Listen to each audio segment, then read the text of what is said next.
Selamat pagi kepada rekan-rekan semua dan selamat pagi kepada Ibu Eva selaku dosen pembimbing dari mata kuliah Etika Bisnis.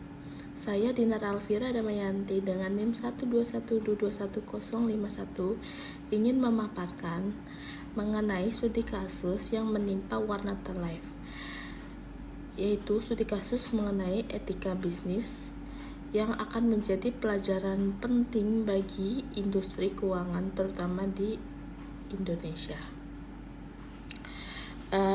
Yang pertama kita akan membahas sejarahnya terlebih dahulu. PT Asuransi Jiwa di Sarana Warnata ini didirikan pada tahun 1974. Selama beberapa dekade perusahaan ini dikenal memiliki reputasi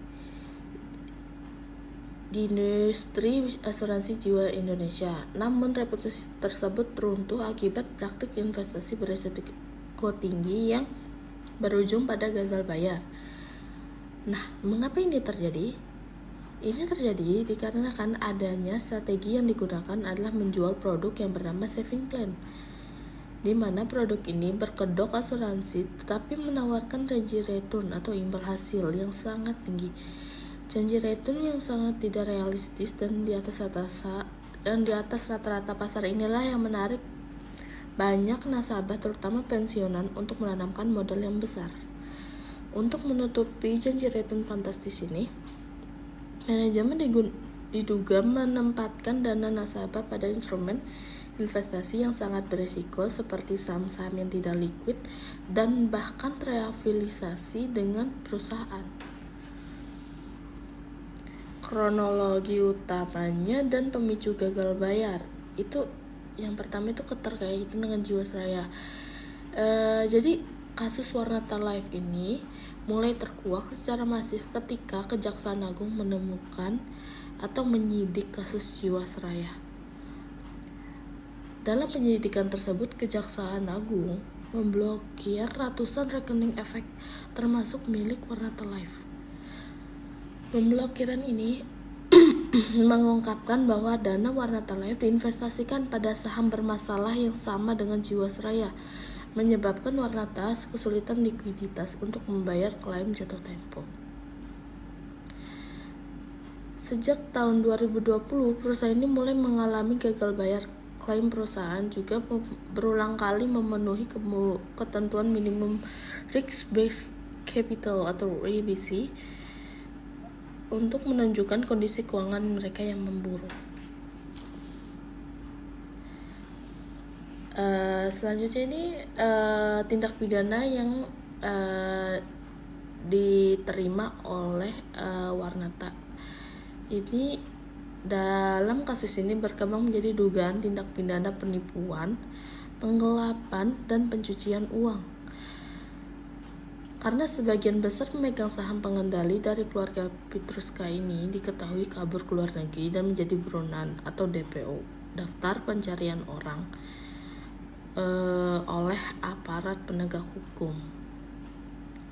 Sanksi yang diberikan oleh OJK atau Otoritas Jasa Keuangan ialah pembatasan kegiatan usaha atau PKU pada Oktober tahun 2021. Puncaknya pada tanggal 5 Desember tahun 2022, OJK ini mencabut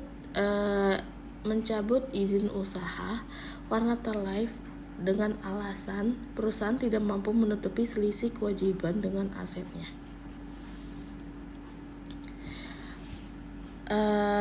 Setelah izin dicabut, perusahaan memasuki tahap likuiditas, di mana tim likuiditas bertugas untuk memverifikasi aset penjualnya dan membagikan hasilnya kepada pemegang polis. Prosesnya terkendala karena sebagian besar aset telah diblokir oleh Kejaksaan Agung dan nilai aset yang tersisa jauh lebih kecil dibandingkan utang yang ada, itu sebesar 15 triliun. Sehingga kasus ini sangat kompleks ya. Sehingga pengembalian dananya pun sangat terbatas. Para korban telah melakukan berbagai upaya hukum termasuk gugatan class action untuk menuntut pengembalian dana mereka. Aparat penegak hukum masih terus berkoordinasi untuk melacak dan menyita semua aset pemilik yang diduga dialihkan di luar negeri. Dari kasus ini, kita dapat mempelajari untuk selalu waspada terhadap janji investasi yang tidak realistis, dan bagi industri asuransi juga harus menjunjung tinggi transparansi dan nilai etika bisnis. Mungkin sekian dari saya, kurang lebihnya saya minta maaf.